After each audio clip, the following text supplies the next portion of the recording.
Bom, Diego De Carli, como é que nós andamos em termos de tratamento?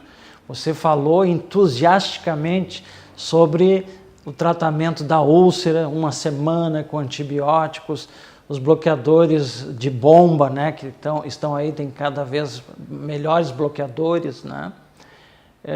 Faço uma provocação. Omeprazol é muito comum. Tem que ser em jejum, primeiro. Segundo, tu não fica um pouco temeroso com esse monte de omeprazol que tem aí, usar com outros medicamentos que podem ter interação medicamentosa? Bom, assim, primeiramente, o omeprazol tem que ser tomado em jejum. Tem outros da classe que eles até podem não ser tomados em jejum, mas o melhor efeito deles é sempre quando tu toma em jejum. Por quê? Eles bloqueiam o canal que produz o ácido, né? Então, se tu tomar antes o omeprazol, uns 20, 30 minutos, ou qualquer um deles antes, Nexium, esomeprazol, pantoprazol, eles vão atuar bloqueando esses canais. E a gente sabe que o estímulo máximo para a secreção ácida é a alimentação.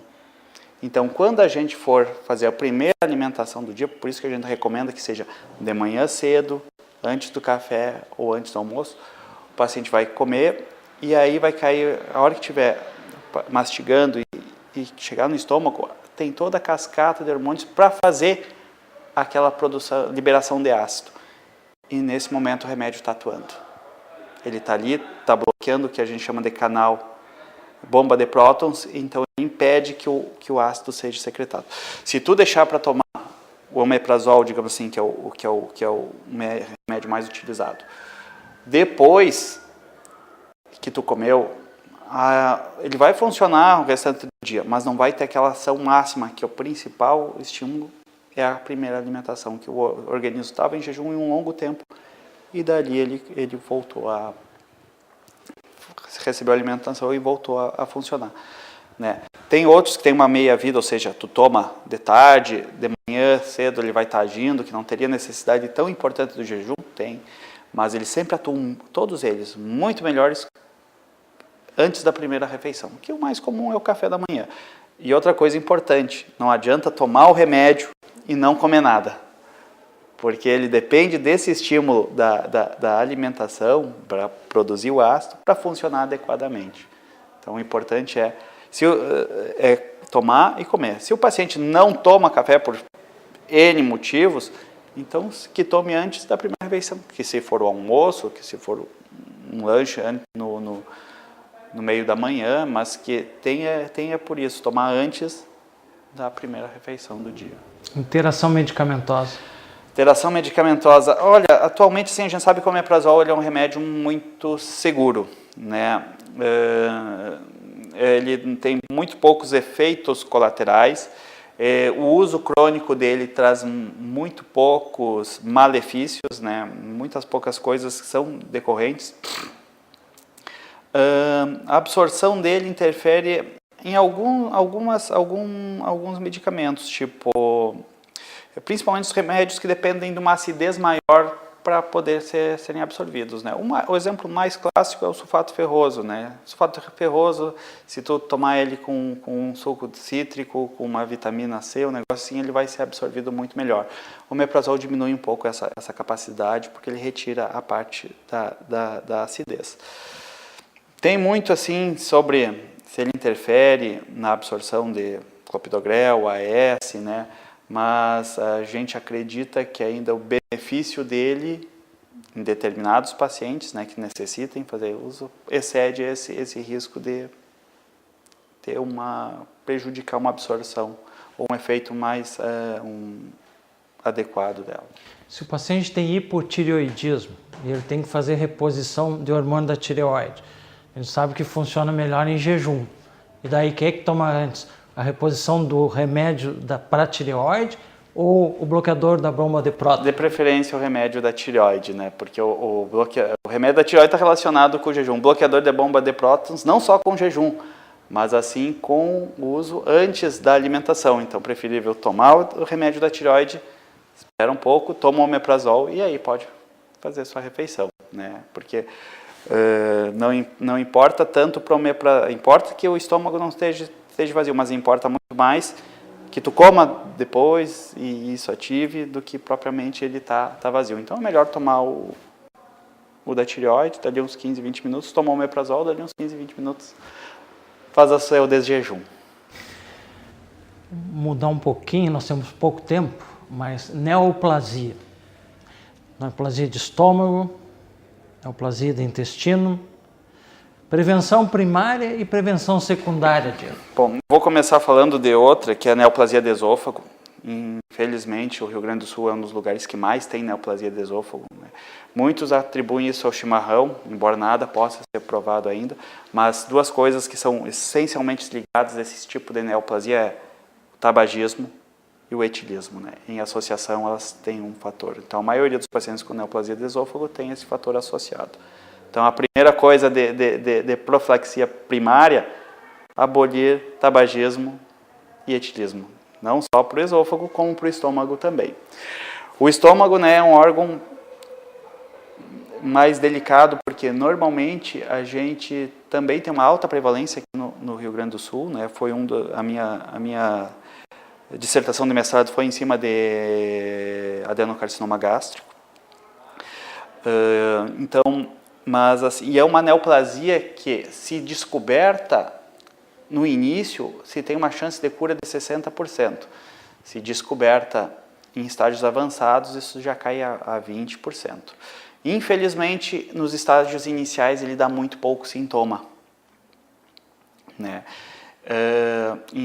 E normalmente a gente faz esse diagnóstico num estágio mais avançado, em que a gente tem uma possibilidade de cura mais baixa.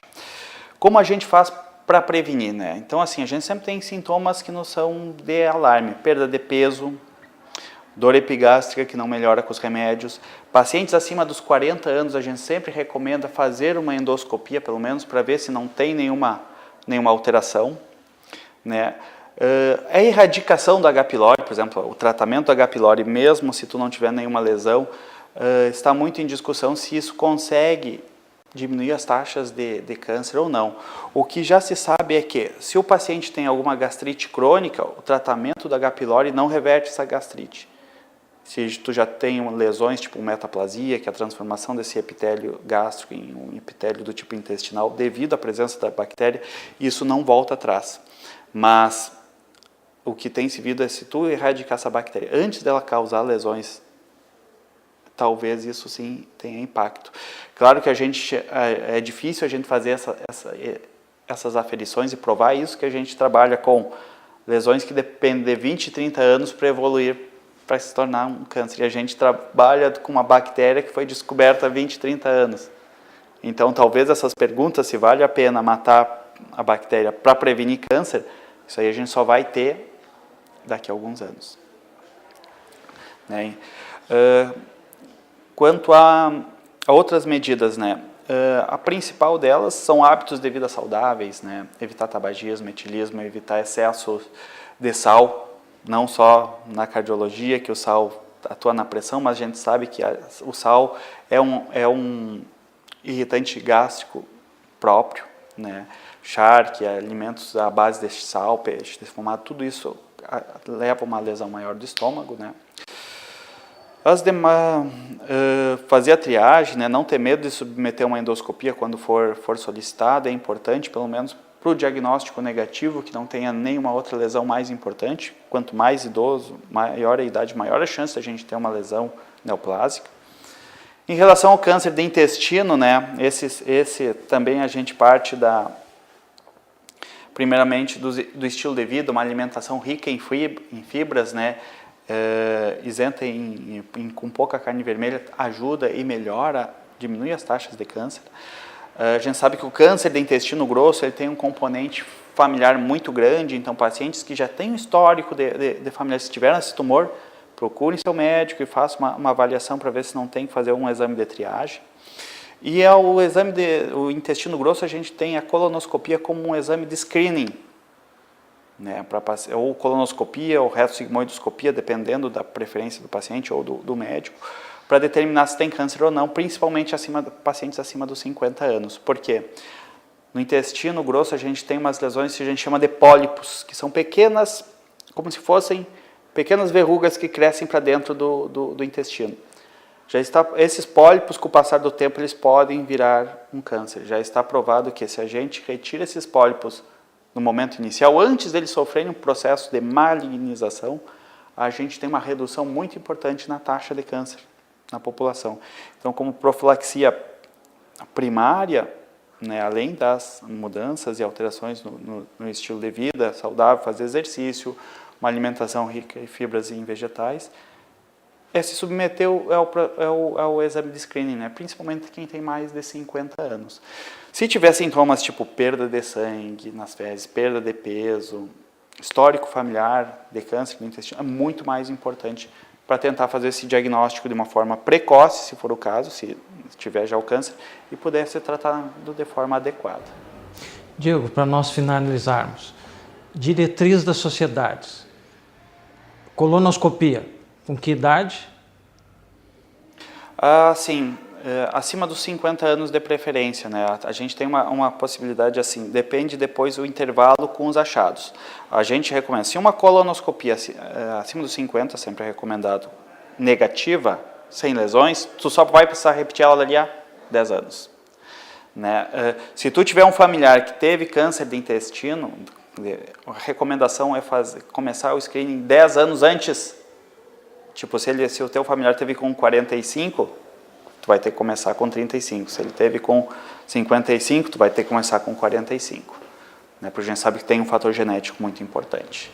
E a endoscopia, ela entra dentro de uma diretriz assim de ter que fazer com determinada idade? Assim, no Brasil a gente ainda não tem protocolos e diretrizes de screening para câncer gástrico. Se a gente for analisar, o local que melhor faz esse tipo de situação é o Japão. No Japão, o câncer gástrico lá é o que tem a maior taxa no mundo inteiro, pelo consumo de peixe cru, conservado de forma inadequada, salgado, defumado, né? É uma questão cultural deles, não?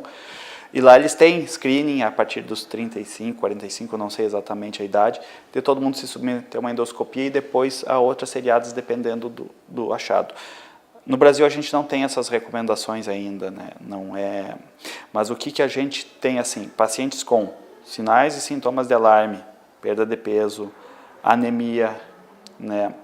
Presença de sangue, nas fezes principalmente, deve ser submetido a uma endoscopia.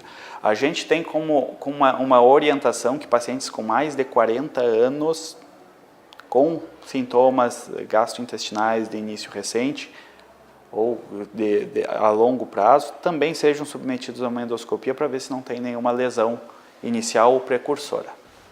Bom, estamos chegando então a mais um final do Conversando com o Cardiologista, hoje com o Dr. Diego De Carli, gastroenterologista.